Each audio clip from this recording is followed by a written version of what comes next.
Hello and welcome, everyone. You are listening to The Crack. This is the podcast where I ask you what's the crack. So what's the crack, guys? Get in touch. Let us know. You can get in touch by emailing. We are thecrackpodcastcontact@gmail.com. That is thecrackpodcastcontact@gmail.com. You can find us on Facebook, where we are The Crack Podcast. You can at us on Twitter, where we are at Podcast Crack, capital P on podcast, capital C on crack. And for you image-loving listeners out there, we have an Instagram too, where we are thecrack.podcast. So for Instagram, that is thecrack, all one word, full stop, podcast. Thecrack.podcast. Give us a follow. I'll follow you back. I'll scroll through your photos and nervously try not to like anything from a while ago. But yeah, email, Facebook, Twitter, and Instagram. No website or P.O. box yet. But get in touch. Anything at all. Maybe you've got good news to share, bad news to share. Fuck, maybe it's your birthday and you just want to hear happy birthday said to you by some dude sitting alone talking to himself in his flat. Well, I can make that happen. Whatever the reason, please do feel free to get in touch. Right, now, so what's going on with this episode? If you've been listening for a while, you may have noticed that all the episodes are numbered. If you've not been listening for long, well, I number the episodes. And hello. So whether you've been here for a while or not, you may have noticed that this episode is not numbered, which means it is a special kind of episode. Like a shiny football sticker. Or when your video was a coloured kind of plastic. Do you remember that? 101 Dalmatians was white with black spots. My Pokemon, the first movie video, that was yellow. I'm sure I had another one. Was it Hook? I had a green video. Point is, ladies and gentlemen, this is a special episode. I've only had 2 other unnumbered episodes before this one. The first was a Halloween episode, where I read out ghost stories. True ghost stories, if you know what I mean. So that was in October. The next special episode I did was in November, and that was me branching into true crime, which is a subject I enjoy very much. Which is kind of fucked up, but there's certainly enough material out there about it to show that I'm not wrong for enjoying it. Must be part of human nature. But I'm not a psychologist, so let's not get into that. The true crime episode was about the unsolved disappearance of Rainey McRae and her son Andrew in the 70s, in 1976, and it got very good feedback, which was lovely. Which means I'm going to do more stuff like that. So Ghost Stories and Rainey McRae, those were the previously unnumbered ones. And now this one. This episode was ideally going to come out in December. Oops. So I could say that I do a special one every month, but that's clearly not happened. Sorry, guys.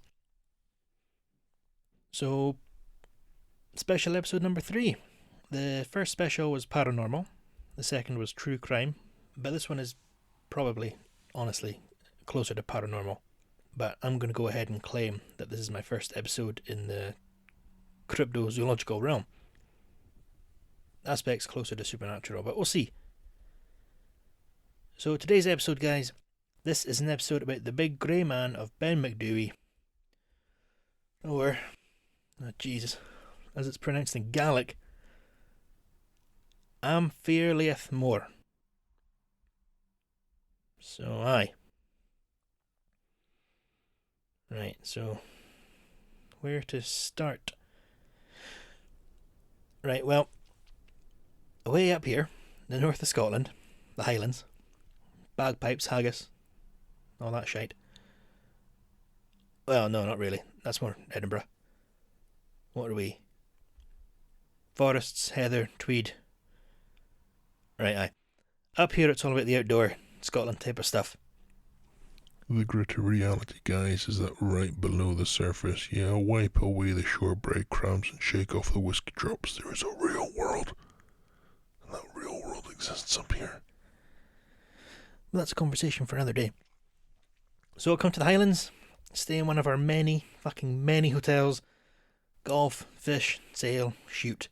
stalk, dance, eat, drink, and spend. Maybe I'm in a bad mood. That was awfully negative. What was my point? Yes, something else that brings plenty of visitors up here, but it's also something that plenty of locals enjoy too, is taking a day off to go bouncing away up one of the hills. Now, what I like about that, and I'm going to get sentimental here, guys, what I like is that once you get up to a high enough point, you get a view that's essentially been untouched for dozens, if not hundreds of years. What are you talking about? The Caledonian Forest would have been around then. Yeah, but... And are you going to pretend that you can't see the roads from many of the summits? No, I just... And the pylons! Oh, the pylons! Right, okay.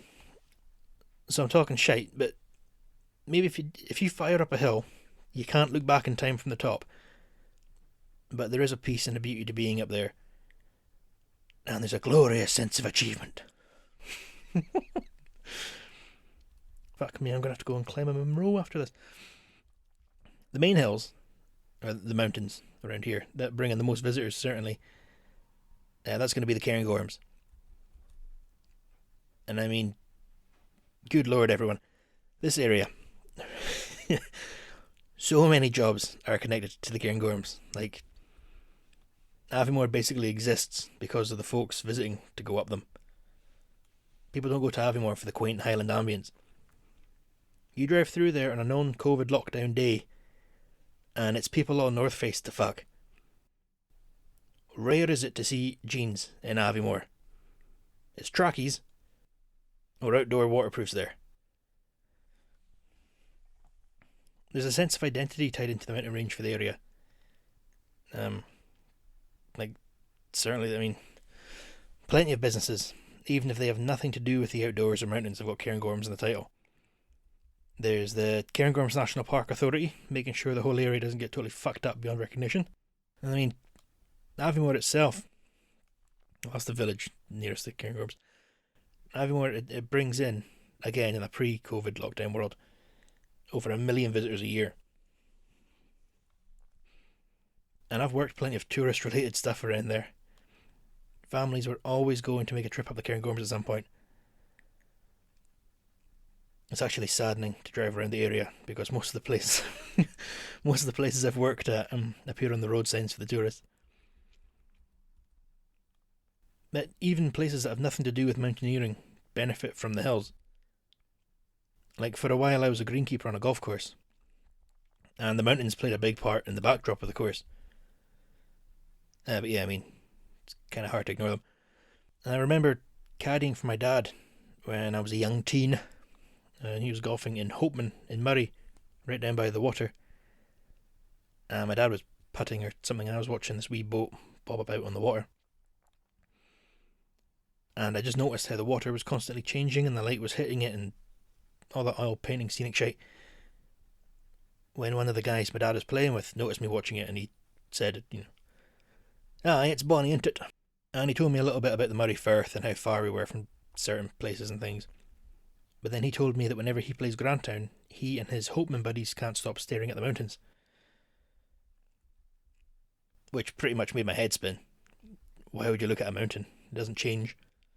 The water is always moving. But then I did look at them, and fuck. Yeah. There is something magic about them. The grandeur, perhaps. The whole area really does live in the shadow of the Cairngorms, and it shows. But right, let's get some information out here about the Cairngorms themselves. Now, I'm just going to read this information straight from the Cairngorms Wikipedia page, so don't tell the teacher. The Cairngorms... Oh, it's going to be another Gaelic pronunciation, I'm sorry guys. And Monach Ruach, and that's probably butchered. The Cairngorms are a mountain range in the eastern highlands of Scotland closely associated with the mountain of the Cairngorm. The Cairngorms consists of high plateaus at around 1,000 to 1,200 metres above sea level, above which domed summits, the eroded stumps of once much higher mountains, rise to around 1,300 metres. Many of the summits have tors, freestanding rock outcrops that stand on top of the boulder-strewn landscape. In places, the edges of the plateaus form steep cliffs of granite, and they are excellent for skiing, rock climbing, and ice climbing. The Cairngorms form an Arctic alpine mountain environment with tundra-like characteristics. Tundra, guys, that means like trees don't grow. Tundra-like characteristics and long-lasting snow patches. This area is home to bird species such as ptarmigan, dotterel, snow bunting, curlew, and red grouse, as well as mammals such as mountain hare. The plateau also support Britain's only herd of reindeer. Surrounding the Central Massif are many remnants of the Caledonian forest in straths and glens of the rivers Spey and Dee. These forests support many species that are rare elsewhere in Britain, including red squirrels, pine marten, wood ants, Scottish crossbill, capercaillie, and crested tit. There are no glaciers, but snow can fall in any month of the year, and snow patches usually persist all summer. For snow and ice climbing, the area is the most dependable in Britain. The Cairngorms feature the highest, coldest, and snowiest plateaus in the British Isles, and are home to 5 of the 6 highest mountains in Scotland. And they are, guys, the 5 of them. There's Ben Macdui at 1,309 metres, Briarich at 1,296 metres, Cairntoul at 1,293 metres, Scoran Lochain Ewan at 1,258 metres, and Cairngorm at 1,245. So it's quite a big deal, literally. But in all seriousness, if you're wanting a mountaineering challenge or to visit a high peak, it would be one of the first choices.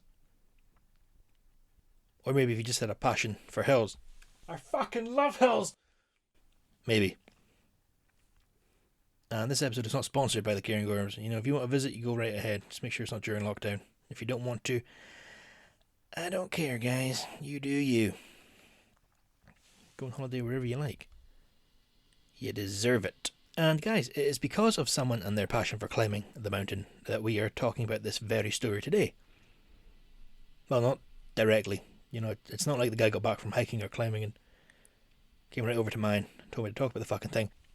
I'm going to tell you a story. So our story begins many years ago. This is actually a story within a story, sort of Inception style. So the first known public announcement of something strange happening at the summit of Ben Macdui was when a speech was delivered at the Cairngorm Club in 1925. I read that this meeting took place in Aberdeen. But it's the Cairngorm Club, so why would they meet in Aberdeen? I don't know. Maybe they did. It just seems pretty far away for the club to meet. In fact, another thing that I was reading related to this was talking about the more recent sightings of the Big Grey Man.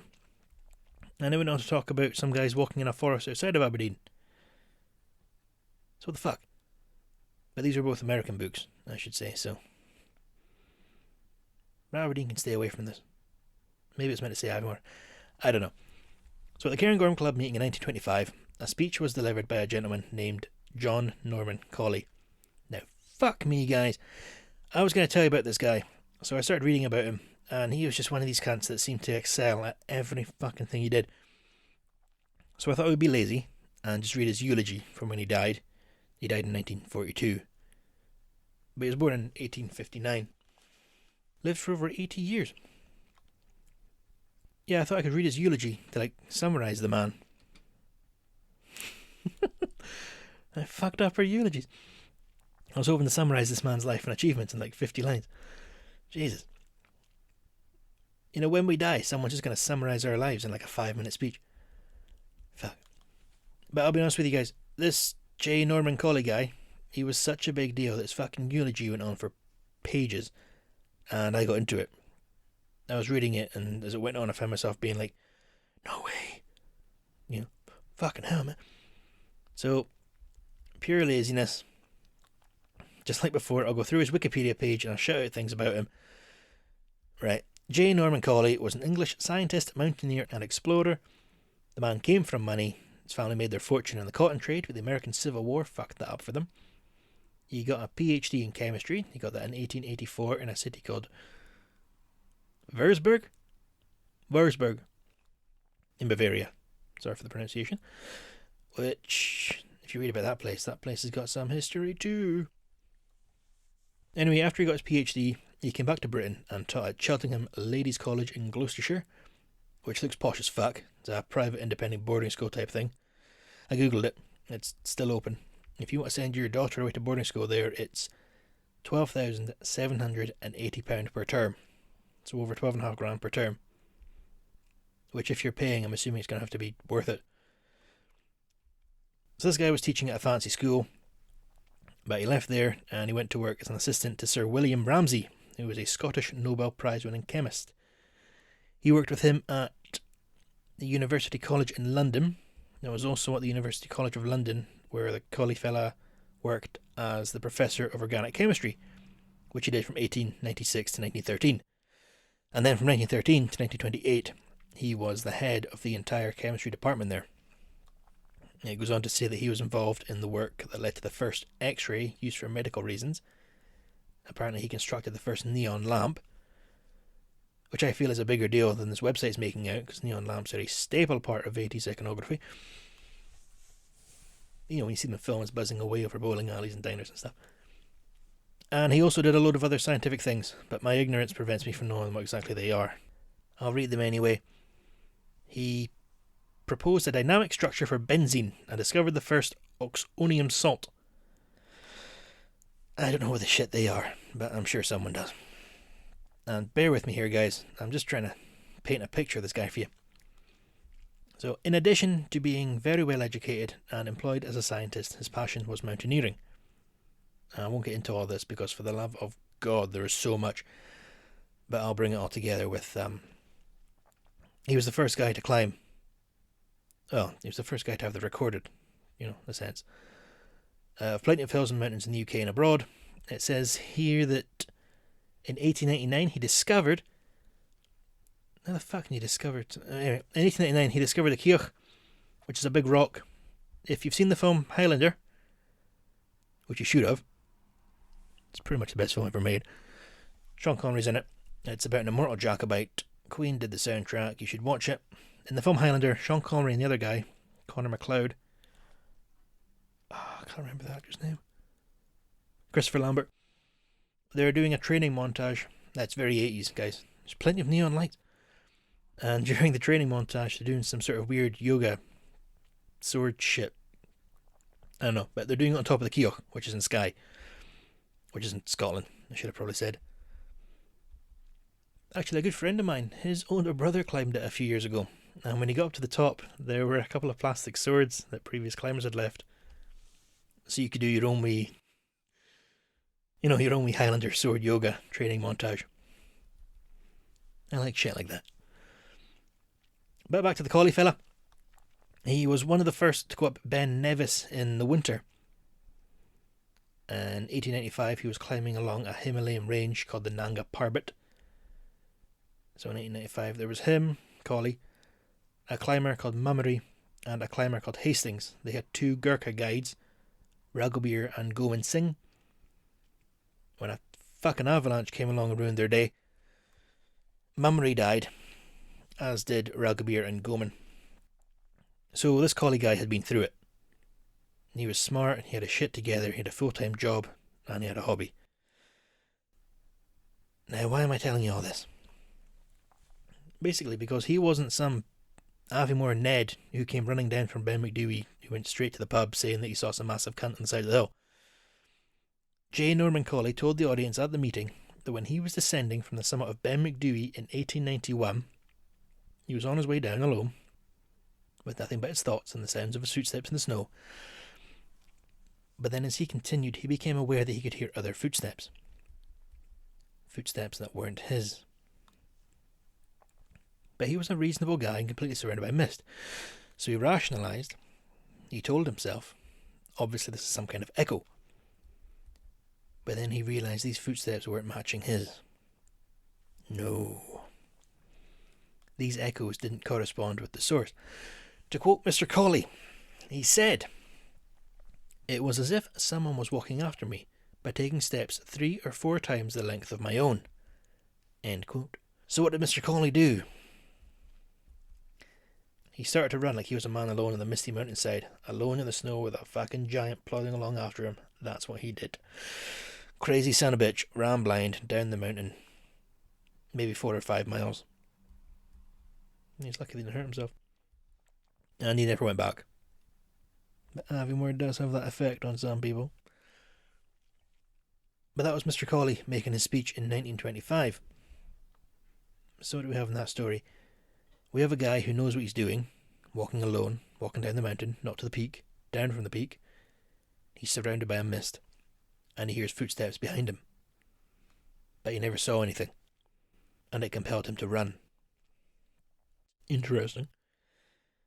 So I'm going to read another little bit of information to you here, guys. This, just like Professor Cawley's experience, comes to us from the year of 1925. And much like Professor Cawley's, it didn't actually happen in 1925.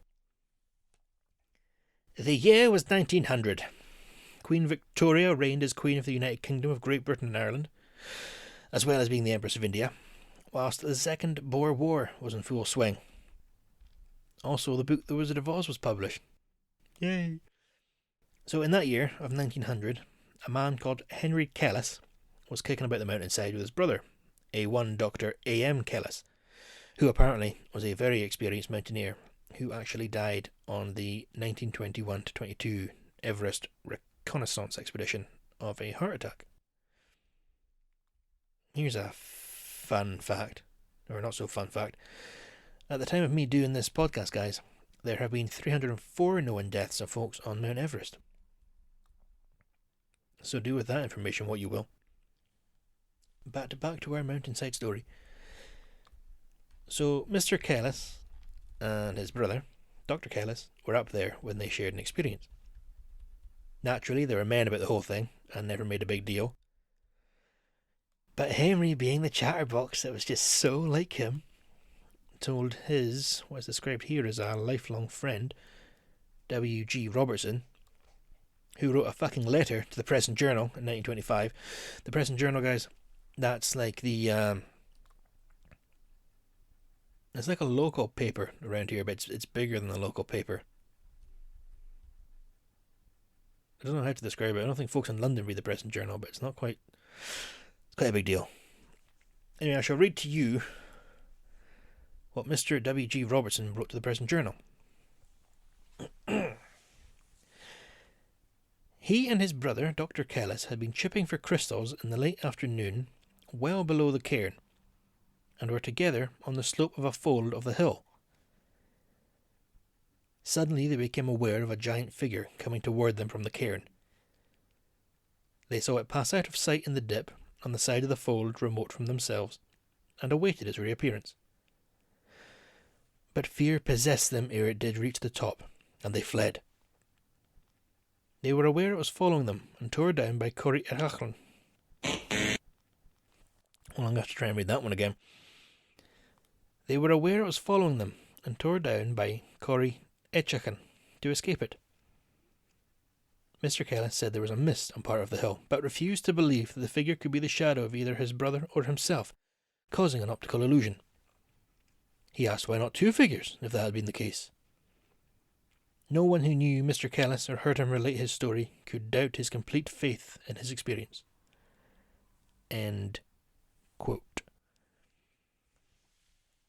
The book then follows us up with the sentence. According to some sources, Dr. Kellis said that the figure was almost as tall as the 10-foot high cairn. And by the way, guys, this book that I'm reading from, it's called Mystery Animals of Great Britain and Ireland, written by Graham J. McEwen. Just so you know what I'm quoting from. It seems proper to let you know that. So what do we gather from these 2 encounters so far? Well, let's just assume they're completely honest. Take the guys at their word encounters. Yes, it sounds judgmental, but both encounters involved educated guys. And I don't mean educated as in these folks got good credit scores on their standard grades, but a professor at the University College in London and a doctor. Fair enough, he could have been an honorary doctorate in houseplants. He was actually a chemist. So we have 2 educated witnesses, both of the experiences happening in the same location, both encounters happening whilst descending from the same place. I don't know why that's relevant, but I'm going to mention that anyway. Both of these were on the way down.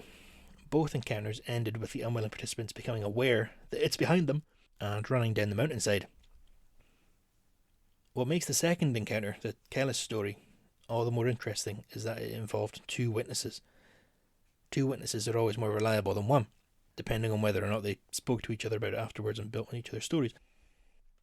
Now, something else, and let's get a bit more serious here, guys, is that both of those stories had the folks involved running as fast as they could down the mountainside to get away, and no injury.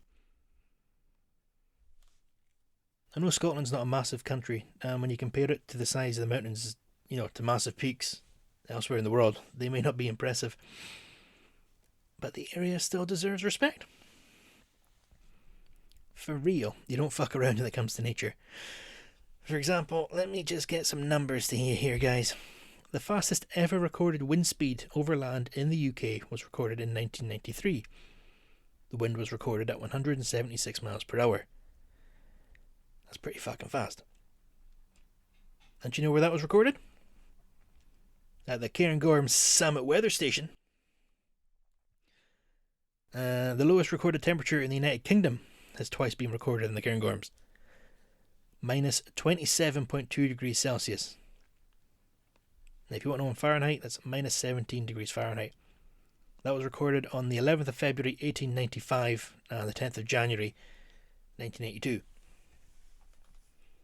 And another wee fact for you here, folks. Of all the mountains in the UK, do you know which mountain range has the blemish, or the humiliation, of being the site of the worst mountaineering accident? The dishonourable title belongs to the Cairngorms. It's not a nice story, but I'm going to give you a quick synopsis of what happened. On the 21st to the 22nd of November in 1971, the mountaineering club from Ainsley Park High School in Edinburgh, that's the high school that Irvin Welsh, the author of Trainspotting, went to, the school's mountaineering club travelled up to the Highlands and attempted an ambitious trek from one point of the mountain range to Bothy. That has since been destroyed. They were caught in a blizzard, and from what is thought to be poor leadership, unfortunately, tragically, 4 of the students and 1 of the instructors perished.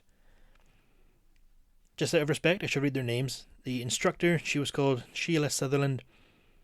The school pupils in alphabetical order: Carol Bertram, Susan Byrne, Lorraine Dick, Diane Dudgeon, and William Kerr.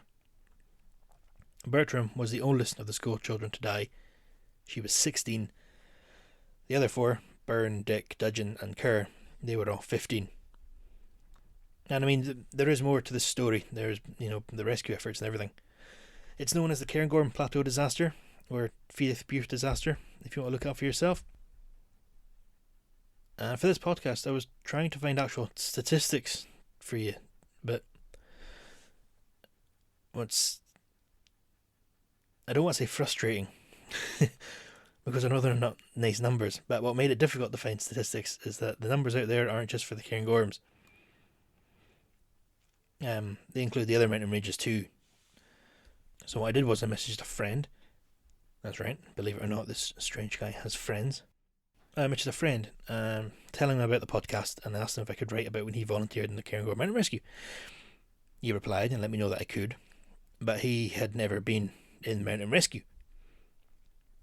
But I remember him having to get helicoptered away up the hill to assist in an avalanche search, which I wasn't wrong about, but he informed me he was actually in fact part of Ski Patrol, which sounds cooler than Mountain Rescue. So shout out to the Mountain Rescue team, but also to Ski Patrol. But the point of messaging my friend was to find out how often rescues are necessary on the mountain and how successful they are. And I can tell you guys, they were not always as successful as one may hope. And he let me know that there's definitely a good 10 to 20 people each winter that will need rescued. Now, of course, depends on the weather and the conditions. But he added that there's normally a few fatalities if there's loads of snow and ice for climbing on. So the mountain range itself, with or without a monster roaming the landscape, can be, and as shown, certainly has been, a dangerous environment. But let's get back to the big grey man. I'm going to read you another encounter, and then I'll stop with the encounters, because you probably get the idea by now. There's a man in the hill. What's that? Oh no, monster! Wow, run away! That's generally how they go, but this encounter's a little bit different. Okay then, so this story, as reliable as it sounds, is the story of a friend to a man named Richard Frere. Richard Frere was an author who lived around Inverness and wrote books on rock climbing and the natural world. And from what I gather, he spent a lot of time on the hills. But just to be clear, this isn't his story. It's a story that one of his friends told him. And before I read it, I'm just going to add to all this. I find it very interesting that Richard Frere believed his friend, because he was very much against the idea of a monster living in Loch Ness. And you generally find that people who are willing to believe in some sort of cryptid or supernatural creature, then they're open to all the others. But not this guy. So anyway, on with the story. I'll set it up for you first, so I don't have to read the entire passage. So the Richard Frere guy, his friend had been climbing. He got to the summit, and there's a large cairn at the summit, and he set up his tent.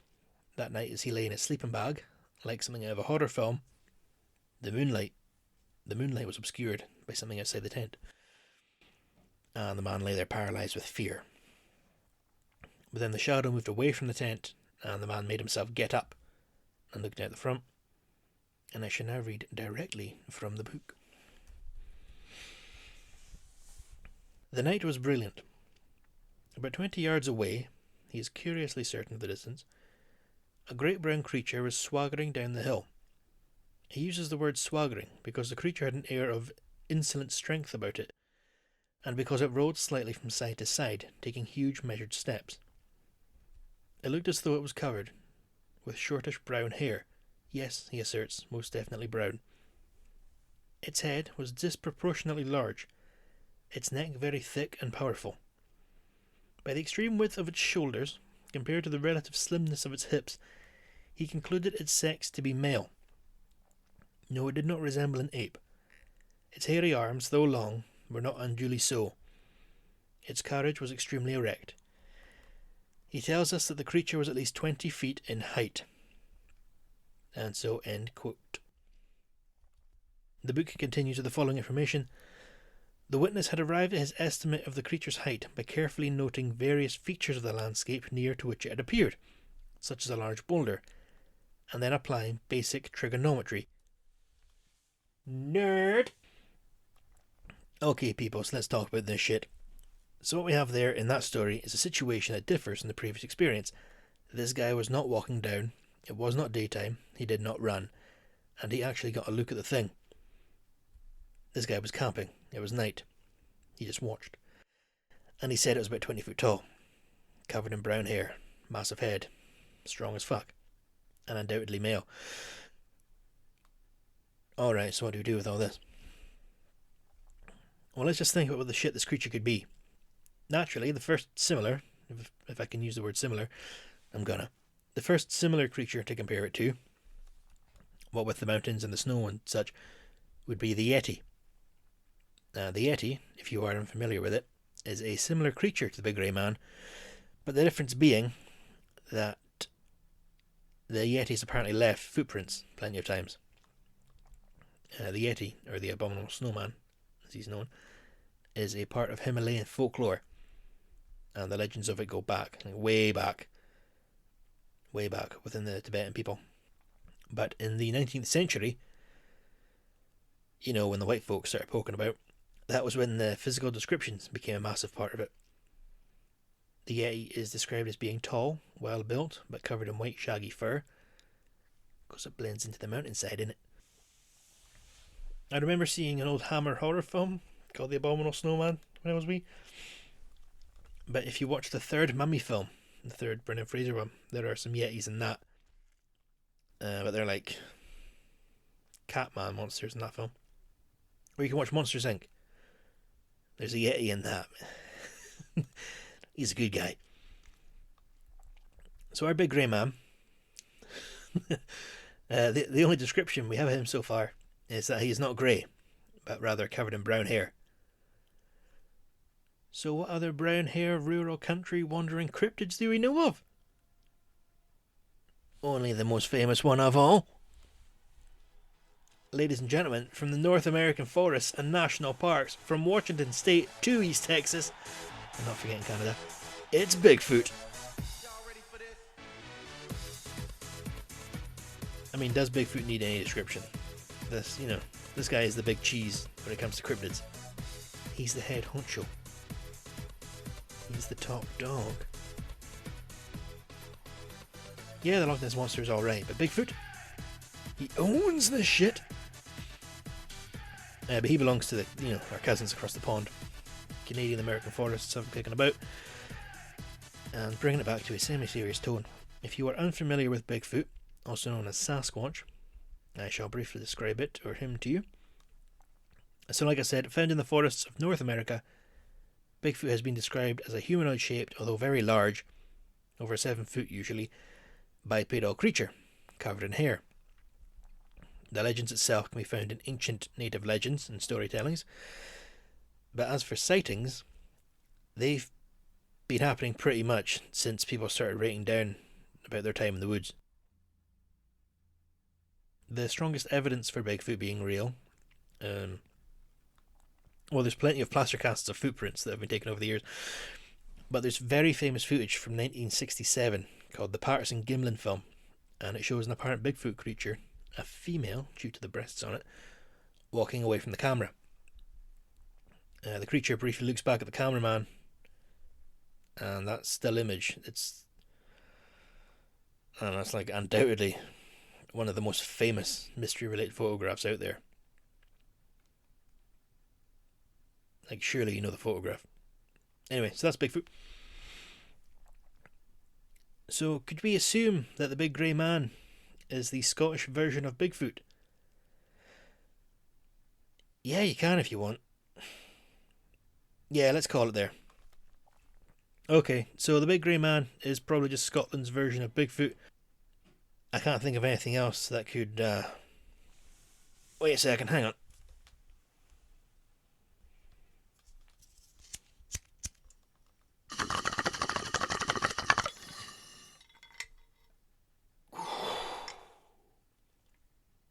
So for real, do you guys think there are more dimensions in this one?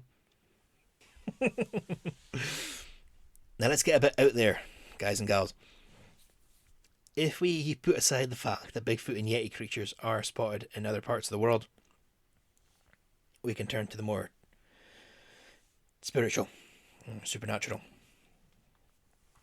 Wild men, they're an ancient European part of folklore, sort of like the green giant from the cans of sweet corn. They're seen as a protector of the natural world. And their legends, like I said, are European.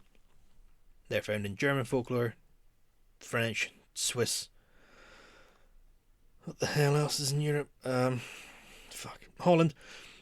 And of course, ye old England folk tales too. Even in the King Arthur tales. They're seen as protectors of the natural world. Usually naked or hairy, and wielding a club. Could this story be a branch off of one of those? Something to think about. Let's just have ourselves another encounter story. But you said you weren't going to do another one. Yeah, well, I lied. This is called The Crack, not The Truth. I am reading this one directly from a book called Scottish Ghosts by an author called Lily Seafield. This book has been printed several times by different publishers, because I, the fool that I am, have bought it more than once. Twat. Okay, right, so where was I? In 1943, a man called Alexander Tenion, Tewnion, was on Ben Macdui. He was a naturalist with considerable experience in the mountains. As he climbed, he became aware of the sound of heavy, slow footsteps. After a while, a large figure rushed at him out of the mist. Tewnion shot at the shape 3 times but seemed neither to hurt nor scare it off. He turned and fled, and eventually managed to shake off his sinister follower. The figure on Ben Macdui, whoever or whatever it may be, certainly seems to be a malign presence, and its manifestations have succeeded in inspiring great fear in even the most hardened mountaineers. End of passage. So what's this? An outdoorsman with mountain experience, heavy footsteps behind him, just like the others. But then, holy shit, something came at him. And this guy was packing heat. But I suppose in 1943, could be climbing a mountain and a German soldier could just have come parachuting down. So I suppose that excuses the guy for keeping a handgun beside his Kendall mint cake. But apparently the gun didn't do any damage to the creature, and the man had to run away, like the others. It's almost like the creature was trying to keep him away from the area. Now I'm just going to go ahead and direct this entire subject matter to a country I have never visited. Wales. I'd like to go, I've just never had a reason. Wales has its share of mountains too, and they also have their folklore. The reason I'm mentioning this is because they have a figure called Brynn Lwyd. I probably totally mispronounced that. Or in English, Grey King. This character is said to haunt the top of Mount Snowdon, preying on lone travellers who get lost in the mist. Now guys, in fact, did they just copy the Big Grey Man? Seems it. Or maybe there's more than that. Maybe there's something to it. You guys familiar with fairies? Like Tinkerbell? Yeah. Well, this area has its more than fair share of fairy-related stories. There's the... what the fuck's that hill called? There's a hill in Inverness that they apparently live in, and some poor guy got taken away by them, but then let go later that night. But 100 years had passed. Then there's the Green Loch near Aviemore, which it seems everyone with an Instagram account went there during lockdown. And yes, maybe it's green because of the limestone, but the reason it's green, so my mother told me when I was a wee boy, and so her dad told her when she was a wee girl, the reason it's green is because that's where the fairies wash their clothes. Which makes sense. Fairy legends go way back in this area. And why? Do they come from some long ago point of truth? As hippie as it sounds, there is an energy to these isolated places. Yeah, I can't even describe that. Yeah, it's fantastic. There's woods near Loch Morlich I love to be in. Part of the Abernethy forest, and it feels right to be there. There's an energy to it. Could there be a spiritual reason behind the sightings? Could there be, maybe, a chance that these encounters people have had with the Big Grey Man or the Grey King? What about the chance that these things are guards or gatekeepers for other realms? I know, like fairy realms that can only be reached during certain weather conditions or at certain times in these isolated places. Yeah, that's what I'm saying. Maybe these guys are bouncers for the fairy worlds. Sorry, mate, you're not getting here with trainers on. But that's the version I like to believe. I like to think that there's things that we can't understand from a time that we don't know, and it's all still going on behind a veil that we can't get our hands on. So I could go ahead and call it there. It's been going on for almost an hour. But one more story just for you guys. Tom Crowley's experience. I shall read from the book directly again. Once again, guys, Mystery Animals of Great Britain and Ireland by Graham J. McEwen. I understand that there is a fantastic book on the subject called The Big Grey Man of Ben Macdui by Affleck Gray, which would have been great to have when doing this, but fuck me, why do anything the easy way? Okay, so the encounter. One day in the early 1920s, Crowley was descending from Breirich to Glen Inich when he heard footsteps behind him. he saw something which caused him to flee in terror to the glen below. A huge grey figure, with pointed ears, long legs, and feet with talons which more resembled fingers than toes. Spooky stuff, eh? What did he see? Honestly, I think probably an owl. Because those fuckers are scary. But for real, if you Google spooky or scary owls, I have, and I'll admit I've Googled it more than once, you'll see photos of them being spooky as shit. The feathers in their heads can look like horns or pointed ears, and their legs. Did you know that owls have weird legs? So, realistically, what is happening with all this? I'm not a scientist. I'm not a doctor. I'm not a butcher, baker, or candlestick maker. But I would assume some kind of survival instinct kicks in to these folks due to the thin air or the panic of being surrounded by a mist. I remember when I was little, it was Hogmanay, and there was folks around at the house. Party. One of the men there had, a very long time before, he worked on rooftops. And I don't remember exactly what his job was, but the story I remember was he was in London doing his thing, which he'd done for years and years. He'd been up at crazy heights and seen the ground from many a different rooftop. One day it was misty, and he went away up the scaffolding alone to get to work. And while he was working, the mist cleared, and he was unaware of that. So he kept working away and working away and working away, but suddenly noticed the mist was gone, which wouldn't have bothered him, which shouldn't have bothered him, but it did bother some part of him. And he locked. He froze. He couldn't move at all. This was a guy who had worked heights for years, and by all means was a professional or experienced, and he found himself completely paralysed.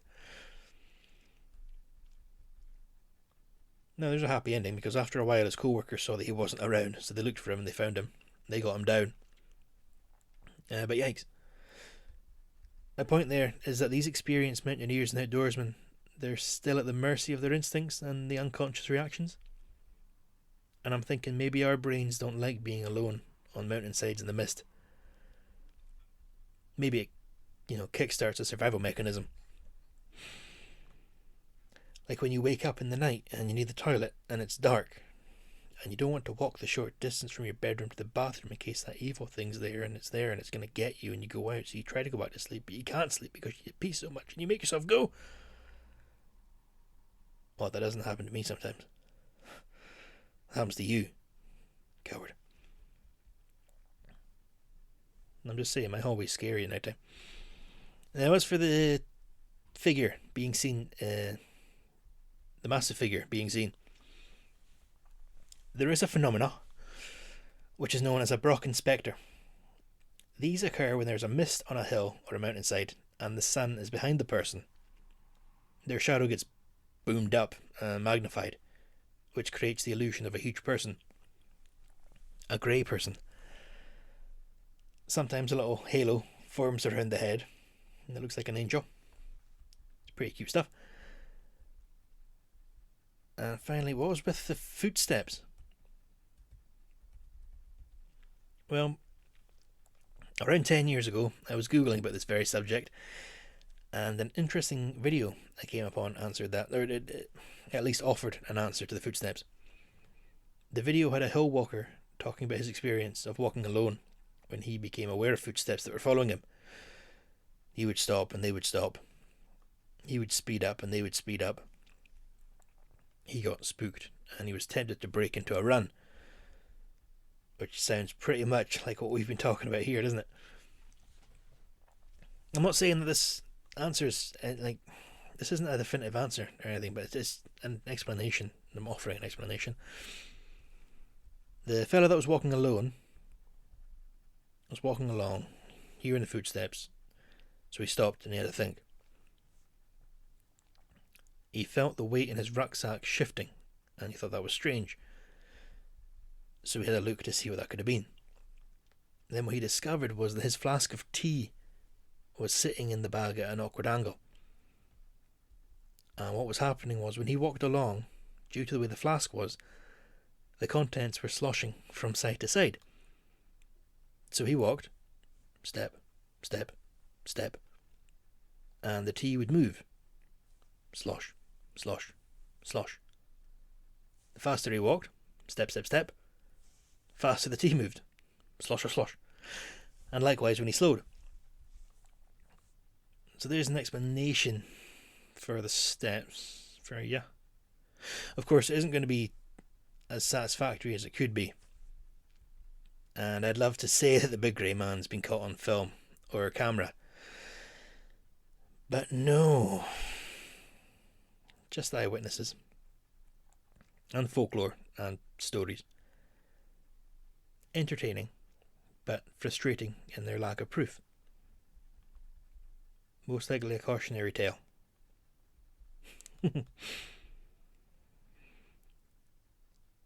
Well, guys, is that an abrupt ending? Probably. I think I shall leave you with that. So that's The Crack with the Big Grey Man and Ben Macdui. And I hope this leaves you with more questions than answers. You can go and do some research and look it up. There's never been a major film made on the subject. There was last year, I think, a Doctor Who audio drama about it. But it's never been in cinemas. But, yeah, we're done. Yeah. But aye. Thanks for listening. If you haven't liked us on social media, please feel free to. On Facebook, we are The Crack Podcast. Twitter, at Podcast Crack. Instagram, thecrack.podcast. But please do email thecrackpodcastcontact@gmail.com. Any feedback, any thoughts, any theories. So, until next time, guys, stay safe, keep out of trouble, don't take any shit, look after yourself, respect nature, mind that the weather on the hillside can turn in a second, and be good. I'll talk to you next time. Bye for now.